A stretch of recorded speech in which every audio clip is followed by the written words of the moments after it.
Hi, welcome back to my High Plains Life. It's January 31st, and I'm your host, Danny. It is episode 17, and I'm calling it Winter Doldrums because that's what I'm in. I am a little late recording this time for multiple reasons. One, because of the doldrums, and two, because I had a sore throat that I'm just getting over. So talking for any length of time was pretty difficult. I'm joined by my puppy again, Willow. Yay! If I leave her outside the door, she just whines. So let's see, where are we? I have some knitting to show you this week. So on the needles, I have a couple of FOs. The number one is what I'm wearing, Yowza Weighted Shawl number 4 by Susan B. Anderson in the Miss Babs colorway Night Lights. I love, let's see if I can get you to show some more. I love the edging on this, and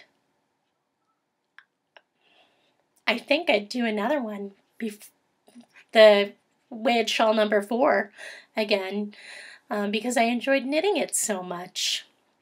It was my first time doing an applied edging, and I really liked that because it made binding off, it eliminated the huge bind off, and instead I just bound off 8 stitches. Very nice. I also have another finished object. This is my prayer shawl out of the TLC Heathers acrylic that I'm donating to the prayer shawl ministry at my church. It's still nice and cozy, able to wrap around, and hits the lower back. So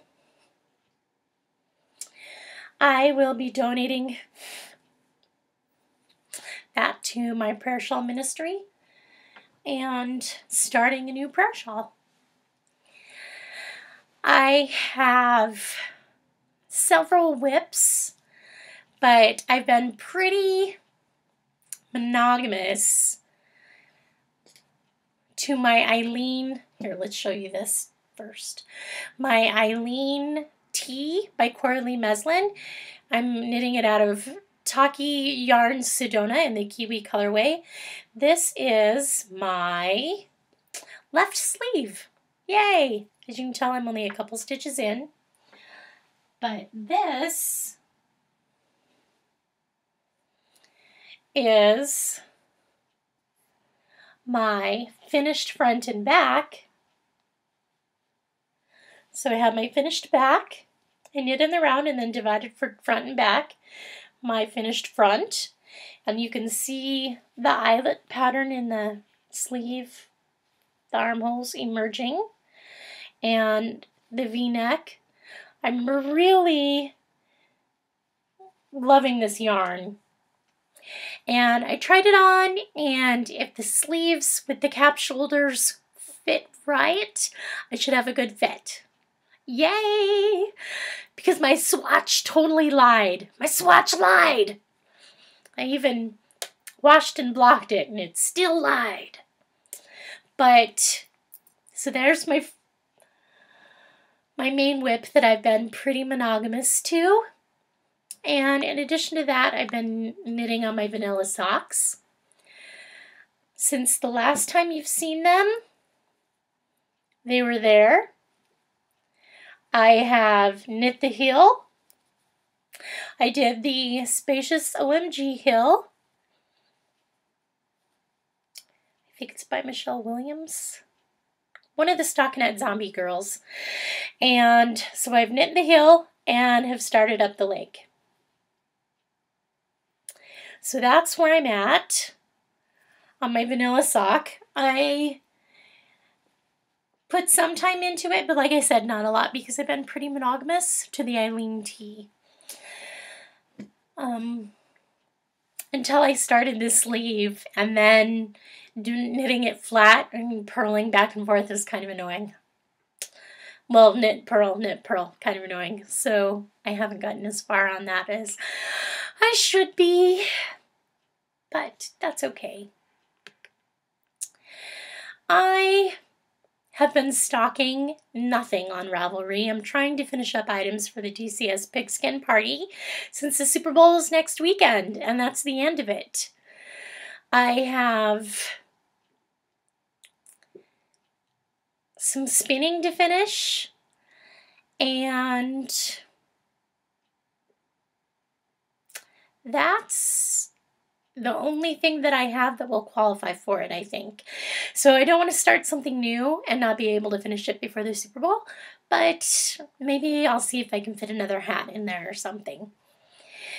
I have acquired some new yarn. Oh no, they had a sale at my local yarn store. And I fell down the rabbit hole and I bought some handmade cashmere and silk. Oh my God. It is in the tourmaline colorway, and it is so soft, it is to die for. Can you tell I've got this like green-blue colorway thing going on? Yes, they're my faves. Can you feel how soft that is? Feel it. Touch it. It's so soft. I know. And what I'm going to do with this is make the etched Rio wrap by... can't remember who. I'll put it in the show notes. And my LYS has a sample of it knit up in the handmaiden cashmere and silk. And it's beautiful wrap. And stockinette stitch with this about 3-inch wide lace edge on it. It's beautiful. Pattern's a little expensive. It's $9, but I figure I already spent the money on the yarn, so make sure I get something beautiful out of it. In addition, I have a 100-gram Noro Silk Garden sock that I got, and it's from my knit group's holiday party. We have a gift swap, and you can see the blues and purples, but do you see the greens in there? Look at those greens. Whoops, wrong way. This is going to be beautiful. I'm not sure what I'm making out of it yet. Not socks, because I don't like doing socks out of singles, but something. Maybe a shawl so you can see the beautiful color changes. Maybe a wingspan. Who knows? So those are my acquisitions that I've gotten in the last month. I also have a finished object for spinning. My Into the World Moscow Mule colorway of Superwash Targhee. I finished spinning this, and that's good color. It's blues and rust and green, like a sage green. And my spinning is a little thick and thin. It's not very consistent, but overall it's about a fingering, heavy fingering weight. And I had a lot of fun spinning it. I spun up the singles. I had to force myself to let them rest overnight. And then I plied them as soon as I could. And I got the plying done in a day, I think. Maybe I stretched it into 2. Because I've been trying to do 366 days of spinning. I totally bombed out on that as soon as I finished applying that up. I didn't want to go back to my plain white Cormo again, so I did about 20 days of spinning and then I stopped. But that's okay because it was my own goal and I want spinning to be enjoyable and not a chore, so that's what I did. Let's see. Under the needle, I have a lot more quilt blocks to show you. Hold on. Oh, soothe my throat. I have quilt blocks from my mystery quilt along to show you, and these are done in the reproduction fabrics. And these were paper pieced, which means, I don't know if you can see the paper there. You start with a paper pattern and then you apply the color that it tells you to, like R is red, in the order that it tells you to. So it'd be 1, 2, 3, 4, whatever order you apply the fabric in. And you get beautiful points. Can you see how sharp that is? Beautiful points, squared up seams, beautiful. So that's why you would use paper piecing. I have paper pieced before. It's not my favorite, but it has its purpose. So this was one block. And these were the other blocks. They're 2 blocks of the same. And they will go together.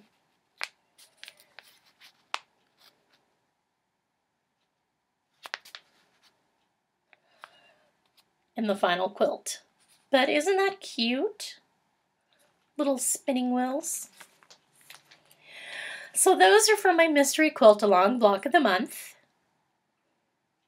And I will take those in this Thursday and get my new block of the month for February. For my cousin Nicole's wedding quilt, I finished some more blocks. Finished these. It's just a simple pinwheel with a border. I did 2 of the same because I have a lot of 6-inch blocks to make.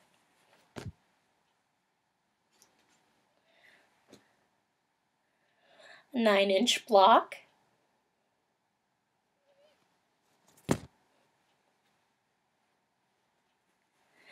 Then I made a bunch of 12-inch blocks. I'm trying to stay with the star theme, but I'm kind of running out of blocks to make, so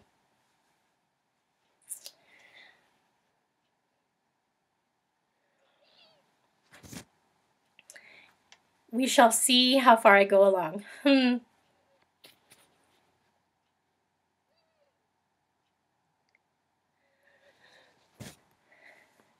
And the first non-fish, I have a little bear.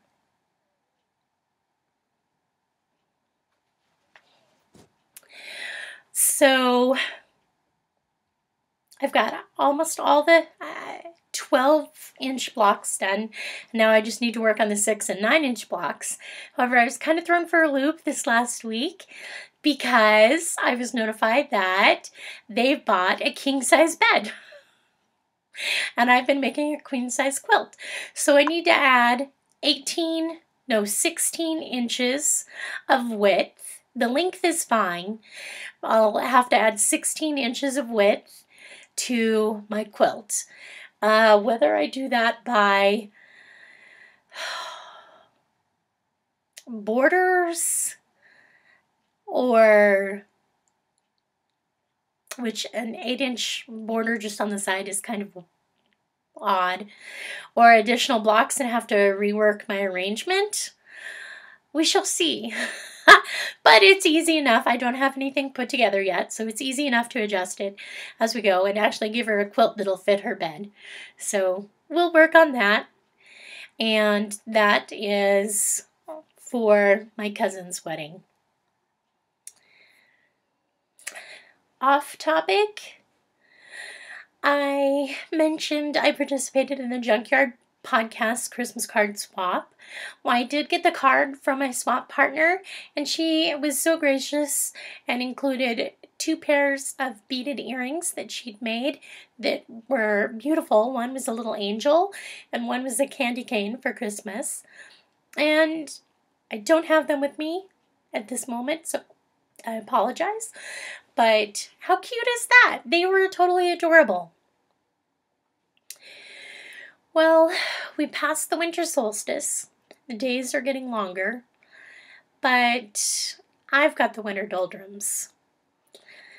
I'm reading A Hind's Feet on High Places by Hannah Hurnard, and I feel like I'm going through the place of fog before the valley of loss, slogging through mud day after day, getting nowhere. And some of that has to do with depression. Some of that has to do with the weather. It's snowing again here. And just cloudy days make me feel like I'm slogging through mud, trying to get energy built up.